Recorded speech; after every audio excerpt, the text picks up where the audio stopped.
it's time to look over the testing. Let's have a conversation, see what I think the pace order is going to be, see what the difference are between quali and race pace.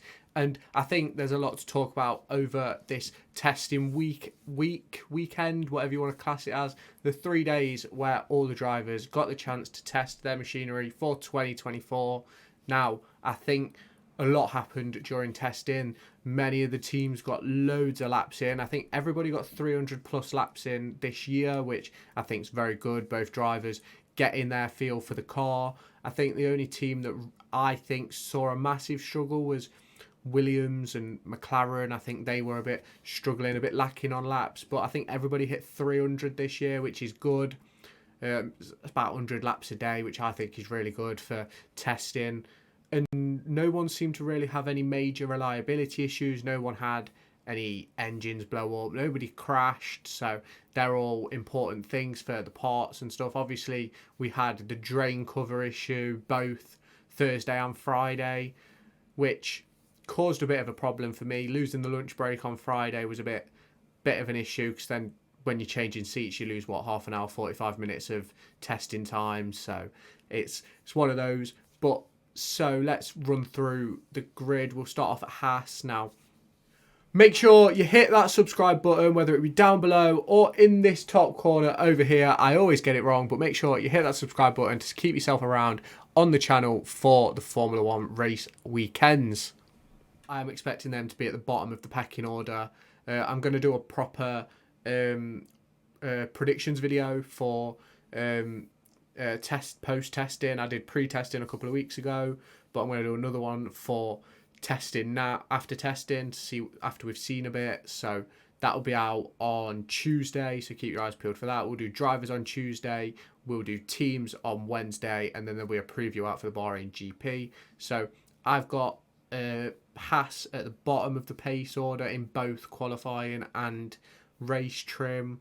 I just don't think... I think they've even admitted it as well, to be fair. They're not quite ready for the season because of all the changes that they had and how late on they were. So that's one problem to solve. I think next up, you're then going to have Stake, Sauber, whatever you want to call them. I think they'll be next. Now, it's nothing against Bottas or Guan Yu Zhou. I just don't quite think they've got the machinery under them yet.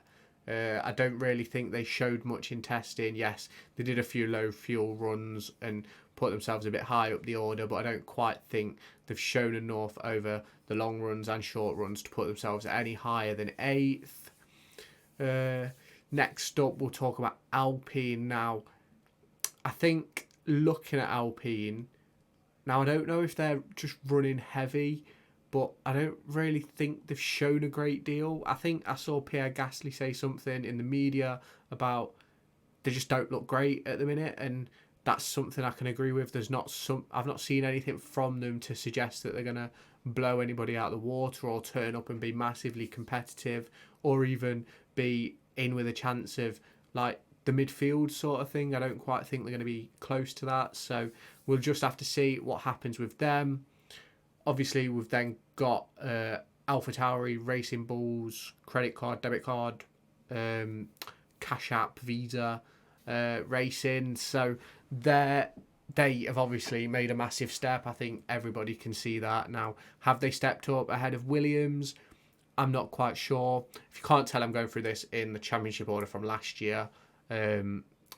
So have they made the step on Williams? I do think by the end of the season they will have, but have they by the start of the season? Maybe not. So that's going to be interesting, because I think that's going to be something to look out for. Then obviously after Racing Bulls, we've got Williams. Now they had a couple of issues. I think on the final day Logan didn't get out because Alex did the full day, but he got loads of laps in, so that was fine. Alex Albon had that issue, I think it was on day 2, just before lunch, where it looked as if he'd lost power, but he ended up getting it back to... I think he got it back to the grid, but I'm not 100% sure. I can't fully remember. He might have been towed back, but he had that problem. Logan seemed to be the only one who seemed to be going off track. Now, Yuki Tsunoda went off a couple of times, but it seemed like whenever there was a car off track, it always seemed to be Logan. So hopefully he's put his demons to bed early this year and he can give himself a proper account of himself and obviously try and keep that seat ahead of Kimi Antonelli, who could be in line for that seat or even the Mercedes seat this season. Obviously, after Williams, you've got, who is it, Aston Martin now. They made a huge jump in the last off-season, but I think they've taken huge steps back since then. Wouldn't surprise me if they're fifth fastest. I can't see them being any higher than that, to be fair, because I think the four ahead of them are just different. And then you've obviously, after Aston Martin, now Aston Martin did get a load of laps in, so it's not as if I think they're going to have any reliability issues or anything like that. I just don't quite think they've got the car under them. I think they had to go backwards with development after the upgrade they bought last year. Didn't really work. So be interesting to see how their development goes this season, because I think they've had to sort of de-engineer stuff to re-engineer it. McLaren seems like they've come in half-cooked again. They had a few issues on the final day. I think Lando only got out for 20 laps, but Oscar got himself out, and I think he did 80 something on the final day, which is fairly good for, especially for an afternoon session, really. Then Ferrari. Now, I personally think Ferrari are going to be quicker than Mercedes to start the season, but I think both Ferrari and Mercedes now have a solid base to build on. But the big problem with that is we've got 2 seasons of these regulations left, and then we've got the new engine coming in. You've obviously got Mercedes next. Now, they've got the base, but I don't think they're going to be second fastest. I think they're going to be more in with McLaren and Aston Martin than with Ferrari. And then obviously Red Bull, they got loads of laps in. Max Verstappen's really happy with the car. I think we all know what we've seen from that Red Bull. Obviously, they've not gone full pace mode yet, but we saw Max Verstappen when he chucked on a new set of tyres and just went out and put 1.1 seconds on everybody else. I think it spoke volumes, really. And you look at some of the race pace data and stuff that people have dragged from the lap times he did, and they just look in a world of their own. So let me know down in the comments who you think is going to be ahead on the pace. I think really it's going to be Red Bull, and then I think it's Ferrari, Mercedes, but I think Mercedes, McLaren and Aston are sort of in the same area. Then I think it's going to be Racing Bulls, then a little bit of a gap. Then I think it's going to be Williams and Alpine. Then I think Stake and Haas are going to be miles below everybody else. But let's see what happens. Let's get ourselves prepared for the Bahrain GP. Make sure you hit that subscribe button to stay up to date with all my content, whether that be Formula 1 or football. And I'll catch you in my next video.